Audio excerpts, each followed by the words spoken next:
children, and you have very often brutal acts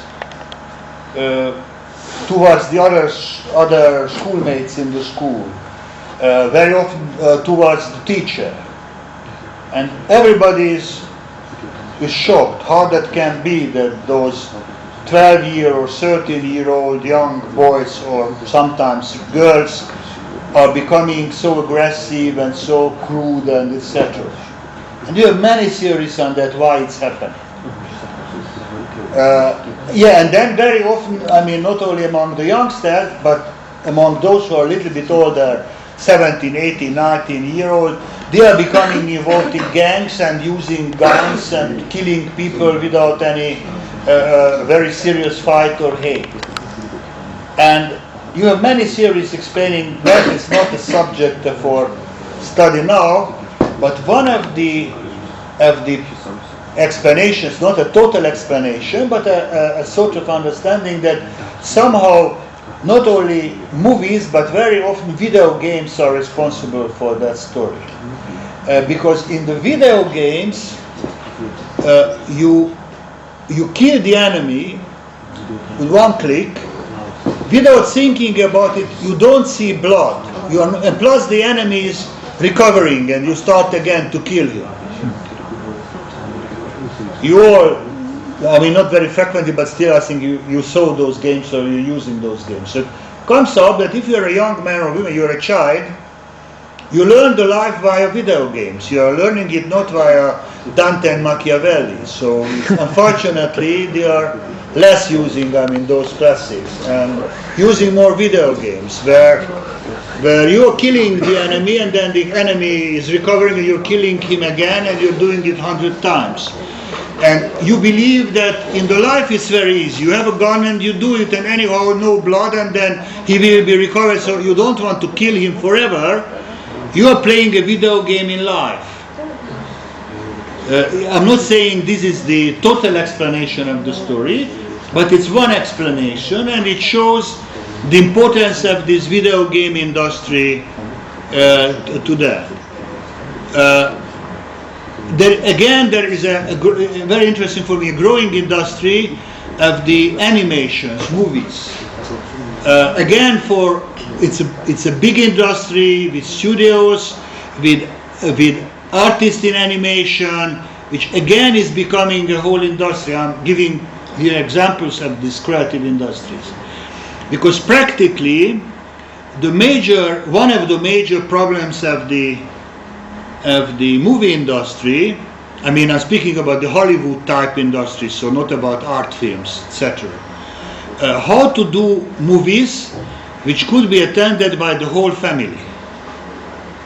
If I'm doing a violent movie which is okay for the teenagers, but then the parents will not come and their younger sisters and brothers will not come. You can do an adult movie which is also, by the way, the pornography, the sex industry, a huge industry. I mean, the statistics of the internet about the websites. And you know that, I mean, we all saying yes, information society, learning, etc. This is internet. And if you look at the statistics of the access in internet, what sites are accessed more frequently and less, it comes up that very often the porno sites are on the first site. So practically it's not knowledge society and I don't know what.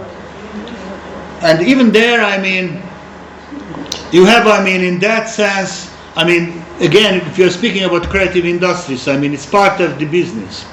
I remember we started to do research in that sense.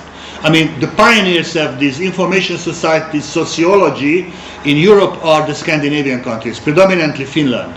Finland and Sweden are the leading countries in these modern integrated information societies. And they are doing research on that. So in the sociology of the net society in Europe, Swedes and Finns are the pioneers.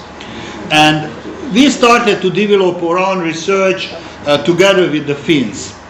And even in the mid-90s, we started a project with the University of Tampere, where they were they were showing us, this erotic porno interest in the web in the next way.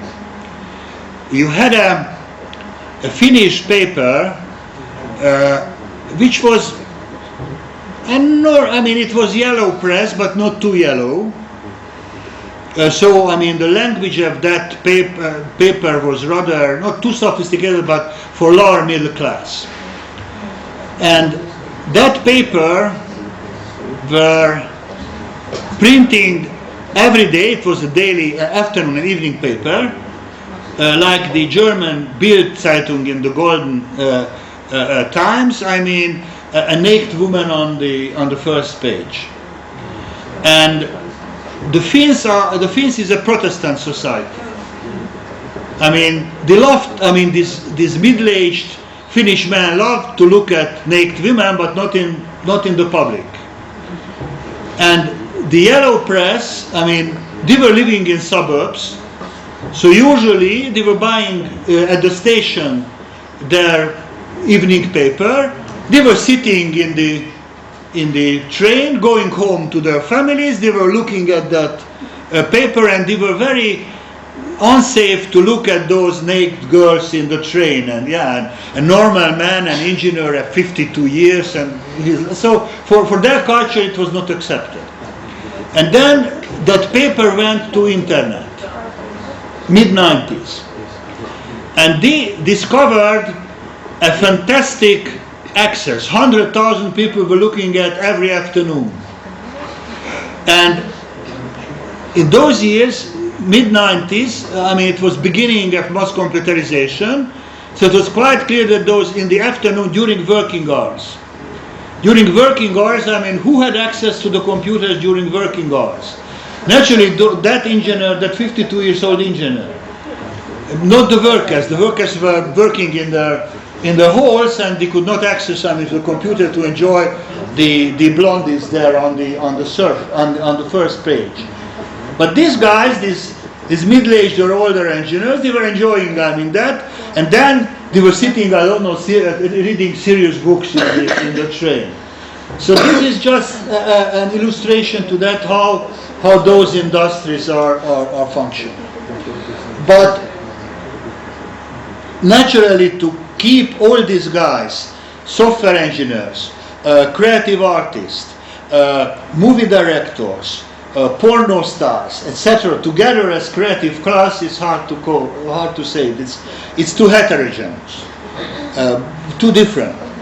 But anyhow, so this is a limitation. So Floyd is speaking about this creative class, but this creative class is very stratified. There is another limitation that yet naturally we can speak about these guys as guys in the creative industries, but their work is very complex. In that work there are elements of the creative industry and creativity, and there are elements of non-creativity. And if I'm taking out just the moments of creativity from their activities, I'm simplifying their work, and I make the understanding of that creativity as an isolated creativity in their work too complicated. Then it's very hard, usually in that existing literature, there is very few about the creativity as a creation and the creativity as consumption and learning via consumption. Practically, many of the young men and women around you, including maybe yourself, learned computers not for jobs and not for serious things, but via leisure time activities. So practically you have a whole industrial culture which comes to you not via production, but via consumption. And therefore, it's from an economic point of view quite complicated history how to put consumption and production together. From a traditional economic point of view, they are separated. Here they are in a strange way interrelated, but it's a challenge to the